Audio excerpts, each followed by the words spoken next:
Un feliz martes 2 de febrero de 2021. ¿Cómo están? Yo sé que muchos de ustedes han ya traído a su atención el informe interesantísimo de esta revista británica de Lancet que tiene que ver con las vacunas y en donde se publican estudios desde hace ya un año, lo estamos aprendiendo en relación con las vacunas contra el COVID-19 y la atención está puesta a estas horas de la mañana porque se conoció temprano la efectividad de más del 90% de la vacuna rusa, la Sputnik 5. Y esto es importante porque llegó al mundo viniendo de Rusia con toda la reputación de Rusia en otros temas y temas geopolíticos, pues ha generado muchísima duda. Y también la falta de información en relación con las pruebas clínicas, cuando el presidente Putin dijo que se aplicaría en el país mucho antes. Hace ya hablamos de meses cuando estamos mencionando al presidente Vladimir Putin hablando de esta vacuna. Pero en vista de que va a salir al mundo y va a salir para México, va a salir para Argentina, va a salir para Bolivia, para Venezuela, para Cuba, es que llama la atención también este nivel de efectividad que lo está documentando la revista Lancet. Esa es la noticia esta mañana. Pero hay otra, y hay otra que también tiene una importancia relevante, una importancia de largo plazo, mediano largo plazo para México. Y aunque no sean ustedes de México, les quiero plantear esto. Ahora que estamos saliendo de la pandemia y que nos vamos a abocar a hablar de la recuperación económica, analicen, pregunten, identifiquen cuáles son las medidas que los gobiernos están haciendo para crear empleos. No los gobiernos, porque los gobiernos si crean empleos necesitan también pagarlos y luego tenemos aparatos estatales enormes. Y aquí de lo que se trata es qué hace el gobierno de sus países, las autoridades de sus países para la atracción de inversiones, para alentar a las compañías a que contraten trabajadores, a recontratar, a recuperar. Todo ese ambiente para hacer recuperación tiene que ver con inversiones, tiene que ver con la confianza y que las empresas estén dispuestas a pagar un salario, más prestaciones, más, etcétera. Este es el marco en el que dibujo el análisis que vamos a hacer esta mañana, que toca a una propuesta que mandó el presidente Andrés Manuel López Obrador ayer, paciente de COVID-19, por cierto, y la manda, y esto tiene que ver con la reforma al sector eléctrico. Un documento interesante que yo se los invito a leer, por cierto, y se los invito para que lo lean porque notarán que hay mucho del pasado, mucha ideología e incluso pues términos que si los técnicos de estos temas los identifican más rápido que nosotros, bueno, pues ya se imaginarán qué tipo de documento manda el presidente al Congreso y qué tipo de razonamiento y planteamiento está justificando esto. ¿Por qué es importante? Por el tema de la atracción de inversiones, por el tema de cuánto vamos a pagar o cuánto pagamos hoy por nuestra energía eléctrica y el momento en el que lo está mandando, que es un año electoral en México. Ya puse la mesa, ya la serví y ahora vamos al análisis y yo le agradezco a Paul Alejandro Sánchez Campos que me acompañe. Él es consultor, analista del sector energético, ya has estado con nosotros antes, así que te doy la bienvenida. ¿Cómo te va? ¿Qué agregarías antes de empezar a desmenuzar el tema eléctrico, Paul? Avi, muchas gracias, muy buenos días. Pues vaya, estamos frente, como bien dices, y creo que hiciste un excelente resumen de la situación en la que nos enfrentamos y estamos en algo muy raro. Es decir, normalmente lo que hacen los países es hablar de la recuperación y no solo de la recuperación post-COVID, sino de cómo hacemos que esta sea una recuperación verde. ¿Cómo hacemos que esta recuperación ayude a la transición energética, genere empleos, genere, digamos, incremente la competitividad país, atraiga inversiones? Y parece que en México estamos al revés, como que cada vez nos cerramos más al mundo en materia energética. Y entonces lo que lanza el presidente como una iniciativa preferente es ese cambio. Como bien señalas, está cargado de ideología, es decir, regresa, o sea, la palabra neoprosperista, la palabra neoliberal, entreguismo, desarticulación y venta de CFE, cosas que no pasaron. Realmente si a CFE se le hubiera querido vender, pues se le hubiera quitado las redes eléctricas, por ejemplo, se le hubiera obligado a vender activos, a separarse vertical y horizontalmente, y eso no ha pasado en ningún momento. Sigue siendo la empresa con más del 80% del control de la energía eléctrica, con más del 80% de los clientes en el país, con el 100% del control de las líneas de transmisión y distribución, entonces, y con un subsidio anual de 75,000 millones de pesos. Entonces, ¿qué está pasando?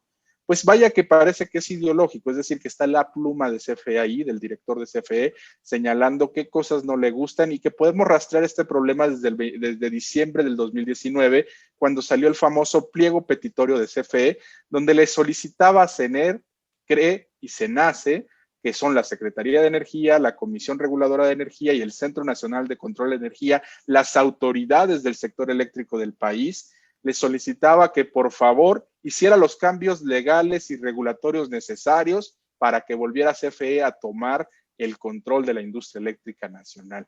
Entonces, esta es parte de una continuidad que viene desde entonces y que se ha visto en políticas, acuerdos e incluso hasta acciones que no tienen que ser legales, como el hecho de que la Comisión Reguladora de Energía no entregue permisos. Entonces, estamos viendo ahora cómo regresamos al origen, cómo regresamos al monopolio o al control estatal del sector eléctrico. Y de hecho, ya un cambio que se propone en la ley de la industria eléctrica es modificar el artículo 4 de esta ley.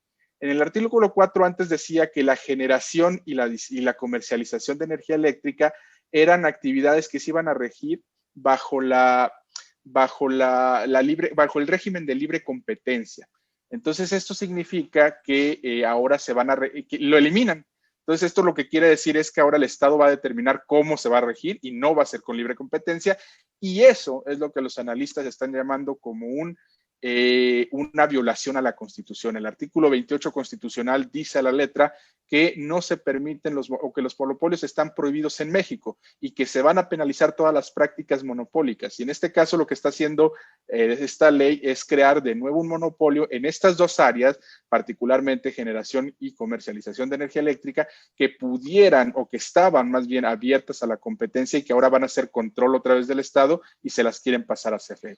Entonces, preparémonos todos para tener una nueva ola de amparos, de controversias constitucionales y de otros instrumentos que van a judicializar el sector energético. Las consecuencias, tú, yo, todos los que estamos en nuestros hogares, no vamos a poder jamás cambiarnos de un proveedor si siguen este tipo de esquemas. Es decir, nos han arrebatado, perdóname Gaby, nos han arrebatado la decisión, es decir, la posibilidad de decidir quién es nuestro mejor proveedor de energía eléctrica.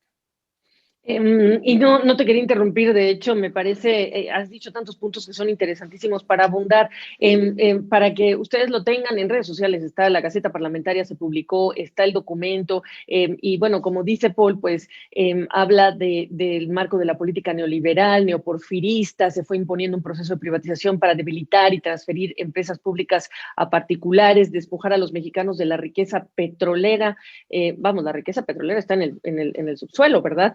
Y ahí, hay informes, ayer Morgan Stanley hablaba de que el carbón está out hacia los próximos años en Estados Unidos, ¿qué estamos haciendo aquí? Y eso es muy importante. Ahora, ¿qué dice? Y esa es la parte que queremos desmenuzar ya pusimos los motivos nosotros también. Lo que dice es que le tiene que dar, si es que se aprueba esta iniciativa, que tiene esta calidad de preferente para que se tramite en el Congreso, lo cual, bueno, pues ya entenderán ustedes este sesgo importante, dice, que hay que quedar en prioridad o la prioridad que se le va a dar a cómo se despacha la electricidad, energía producida por las hidroeléctricas, luego energía generada en otras plantas de la Comisión Federal de Electricidad, que es de lo que tú estás hablando, y después, aun cuando estas otras energías son de gran potencial, energía eólica o solar de particulares, como tercera prioridad, ciclos combinados de empresas privadas, cuarta prioridad. El orden en el que está establecido deja clarísimo que aquí la que importa es la Comisión Federal de Electricidad. Ahora, ¿a qué costo? ¿Qué significa? Que CFE es mejor opción, y si es mejor opción, ¿por qué necesita la mano del gobierno para este tipo de regulación? Sin duda, sin duda. Y creo que ese es el detalle fino. El cambio del orden, el principio actual que rige el orden de despacho económico es las más baratas primero. Entonces esas son al revés, solar, eólica. Luego vienen las hidroeléctricas, quizá con una combinación ahí de productores privados, ciclos combinados de privados. Y por último, muchas de las plantas de CFE, no todas, muchas terminan no saliendo, pero eso es positivo. ¿Por qué? Porque son plantas viejas, en primer lugar, y plantas que son caras, ineficientes y que son contaminantes. Por ejemplo, ¿cuáles? Las que usan carbón, las que usan combustóleo, las que usan diésel. Estas plantas particularmente nos cuestan como unos 2,000 pesos el megawatt hora. Para ponerte un ejemplo, las eólicas y solares de subasta cuestan menos de 500 pesos por megawatt hora. Así, 4 veces más. Entonces, estamos hablando de que hay un cambio en la lógica. Ahora bien, podremos decir, oye, es que yo veo mi recibo eléctrico y no veo un cambio, no ha aumentado el precio. Bueno, está bien, pero cada vez que vayas a la tiendita de la esquina y compres un refresco y veas ahí el 16% del IVA, pues parte de ese IVA se va a terminar yendo a las arcas de CFE a través de algo que se llama subsidio eléctrico. Es decir, es un dinero que le entrega el gobierno del estado, el gobierno federal a CFE para mantener la diferencia entre sus costos y lo que le ingresa a sus arcas. Este subsidio ha crecido año con año. Los últimos 3 años estamos pagando 75,000 millones de pesos y es una cantidad enorme. Es decir, es gran parte, digamos, del costo que vamos a tener que pagar de manera indirecta. Ok, hay una parte que te interrumpo porque hay una parte dentro de ese texto que me dice los incrementos tarifarios o mayor subsidio con cargo a la hacienda pública y al pueblo de México sería el resultado de no modificar tales condiciones. Pero aquí no se refiere a los privados, aquí se refiere a la comisión. Es casi un contrasentido, Paul. Por eso te lo estoy poniendo aquí ya que lo estás mencionando.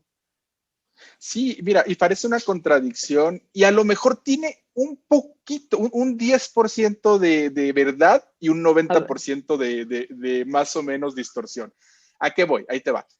Lo que dice CFE es, estoy pagando de más. Entonces, si yo dejara de pagar tanta energía, voy a ahorrar y si ahorro, necesito menos subsidios o hasta podemos bajar el costo de la energía en el país. Entonces, parece obvio.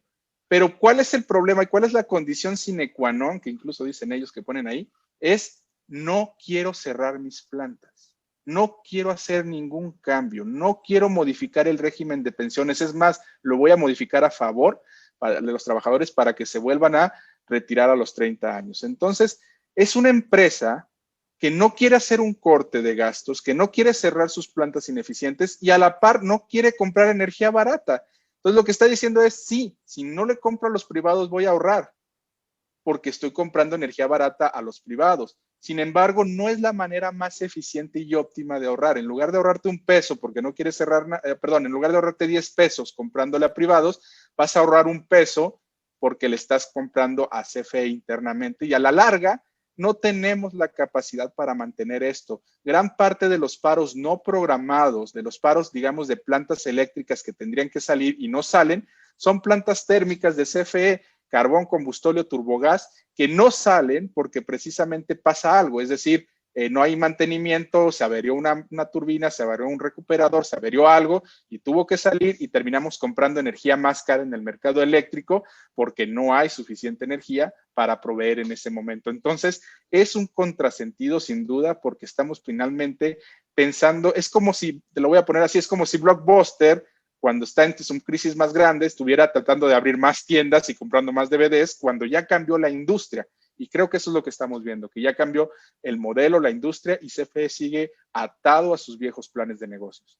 Y querer seguir usando la videocasetera cuando tienes internet, que es la carretera de la información, que es más eficiente, que llega a más lugares al usuario le favorece y seguimos hablando de este otro sistema. Ahora, yo podría seguir desmenuzando párrafo por párrafo y tenemos aquí a Paul para hablar de cuáles son las imprecisiones, cuáles son, digamos, las alteraciones de la verdad en aras de un objetivo que es el del presidente, es decir, aquí tenemos que regresarle a la Comisión Federal de Electricidad más poder que el que tienen los privados que, como están en el mercado, tienen que ser más eficientes. De otra manera, no podrían sobrevivir, pero a la CFE nadie me la toca.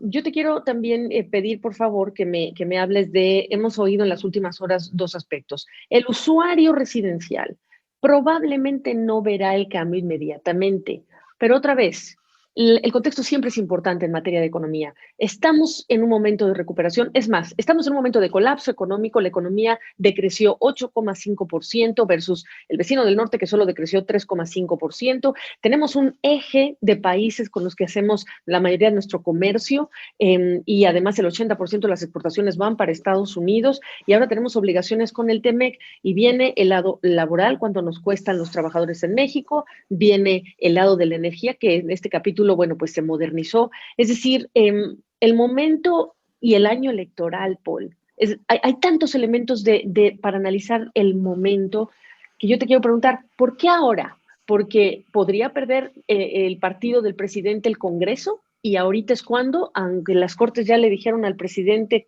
que no. Es una de las hipótesis que se han planteado. ¿Por qué ahora? ¿Por qué el tiempo en que se ha elegido hacer este anuncio, esta iniciativa preferente? Una, tienes razón, es el último periodo ordinario de sesiones del Congreso donde hay mayoría de Morena segura. Es decir, tendríamos que esperarnos a las siguientes elecciones en el siguiente periodo en septiembre y ver cuál es la composición de la Cámara. Entonces, esa es una muy buena hipótesis. ¿Será que está previendo Morena perder mayoría? Está mejor, en lugar de arriesgarse, es momento de pasar ahorita las reformas. O dos, la segunda hipótesis también es política o electoral. Lo están haciendo porque de alguna manera quieren regresar a esas promesas de campaña, a esas bases que señalaron, por ejemplo, cuando decían va a bajar la gasolina, va a bajar la electricidad, vamos a fortalecer a Pemex y CFE. Entonces, ese es quizá el mensaje de fondo que estamos tratando de encontrar, ¿por qué este momento? ¿Es político? ¿Por qué lanzar una reforma que aparte hasta tiene una redacción un poco torpe? Porque en lugar de poner CFE, vamos a favorecer las plantas de CFE, pudieron decir vamos a favorecer las plantas que entregan energía firme. Y eso tiene quizá el mismo efecto y es más ambiguo que decir vamos a fortalecer a CFE, que pareciera como una idea ideológica, como bien señalas, como un mensaje ideológico. Entonces, pareciera que una de las opciones es esa, que están tratando de regresar a la base dura del partido Morena de izquierda, que es vamos a salvar a CFE y con ello vamos a bajar las tarifas y vamos a castigar a esas empresas neoliberales y neoporfiristas que han saqueado al país. Entonces, creo que por ahí hay dos mensajes muy interesantes, ambos políticos, de por qué hoy, por qué ayer se lanza esta iniciativa preferente para que se discuta en el Congreso en un máximo de 30 días. Entonces, está muy interesante y si pasa, seguramente vamos a tener una serie de amparos y controversias que seguramente van a hacer difícil su ejecución. Como consultor del sector energético, ¿hay en la propuesta presidencial, en términos técnicos, alguna ventaja de esta propuesta o contrapropuesta? Pero hay que recordar que tuvimos ya también lo que fue esta apertura del sector eléctrico, la participación de privados, etcétera, y también tenemos ya pues más de 2 años con el presidente López Obrador y con muchos capítulos del sector energético peleándose, disputándose, renegociando contratos, etcétera, y ahora viene ¿hay algo en términos técnicos que justifique para beneficio de las empresas y de las residencias, los consumidores, esta propuesta? No, Gabriela, no hemos visto, porque todo lo que está pasando realmente al final lo que hace es tres cosas. Inhibe la competencia, inhibe las inversiones, las nuevas inversiones en un momento crítico, la generación de empleos, la derrama económica, la recuperación país. Eso no establece la iniciativa esos puntos para permitir que haya una recuperación económica en el país. Pero por otro lado, tampoco lo que está generando en el largo plazo son sobrecostos. Es decir, el hecho de decir vamos a solamente lanzar las plantas de CFE, al final del día vamos a perder no solo dinero, sino tiempo que es valiosísimo. Es decir, si en 2024, en 2025, bajo una nueva administración, decidiéramos ahora sí impulsar las energías renovables, ahora sí la inversión, pues va a ser muy tarde, más después de estos 2 años donde hemos tenido crecimiento negativo. Y que no solamente es una cuestión por COVID, sino también por decisiones económicas como estas que ahuyentan la inversión y que hemos tenido muestras de ellas muy claras. Entonces, cada día se hace más difícil, perdemos más tiempo, México se vuelve menos atractivo para invertir y al final del día los inversionistas son inteligentes, van a revisar su dinero, van a ver las oportunidades de negocio y van a ir a otros países. Y ya lo estamos viendo, se están yendo a Panamá, a Colombia, a Brasil. A lo mejor algunos mercados son más pequeños que el mexicano, pero están dispuestos a irse porque en este momento no encuentran condiciones. ¿Y sabes cuál es el peor momento? Como bien señalabas, quizá no nos va a pegar a nosotros en nuestras casas, ¿no? En nuestras residencias, pero nos va a golpear en el sector más golpeado, valga la redundancia, que es el sector comercio, los restauranteros, las tiendas, los departamentos, los gimnasios, cualquier servicio que tenga un modelo de autoabasto, de generación, de compra de energía limpia, pues se va a ver afectado porque ahora tienes esta obligación del Estado donde no quieres que haya más participantes y estás cambiando las reglas del juego establecidas anteriores y vigentes. Y además, mantener los empleos, no tenemos ahorita, tenemos todavía que 30 estados, el semáforo rojo, las empresas están diciendo o abrimos o morimos, y ahora les estás diciendo que en el horizonte es probable que se encarezca el costo del suministro eléctrico. Entonces, dentro de lo que es la carga para estas compañías, las micro, pequeñas y medianas, ya no hablemos las grandes empresas, pero las micro y pequeñas que hemos visto una mortandad brutal, también lo van a estar, lo tienen que absorber, ¿no es así? Sin duda, y fíjate, eso es algo bien interesante. ¿Qué es lo que hizo, qué se hizo en otros países del mundo? En estos momentos de recuperación, pues se empezó a apoyar económicamente, se disminuyeron tarifas eléctricas, se dieron apoyos directos a las empresas para pagar la electricidad, para pagar digamos, los recibos energéticos. En México no, y salió el director de la CFE a decir, es que no puedo comprometer mis finanzas, lo cual nos habla de la precariedad del flujo de caja que tiene la empresa. Es decir, si no recibo lo mínimo que debo recibir cada mes, pues no puedo pagar ni combustibles, ni a mi personal, ni otros pagos, digamos, de deuda que tengo que hacer mes con mes. Eso es quizá uno de los mensajes claros. ¿Por qué? Porque si hay subsidios, si hay apoyos, pero pareciera que está muy debilitado el flujo de efectivo que tiene la empresa.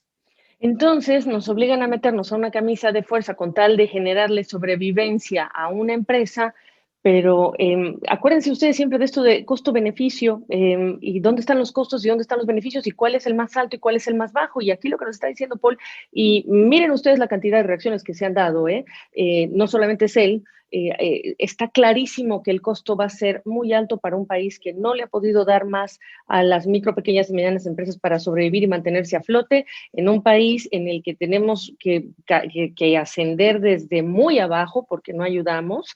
Y Paul, por último decirte, con una administración estadounidense que se está estrenando, Joe Biden, con un TEMEC, y tú hablabas de los amparos. Quiero que terminemos esta conversación ahora hablando de lo que viene desde afuera. Ya tiene una lista importante de empresas y sectores, en particular energía, que han pedido a la administración Trump y ahora a la administración Biden seguramente que intervengan. ¿Qué estás esperando que pase?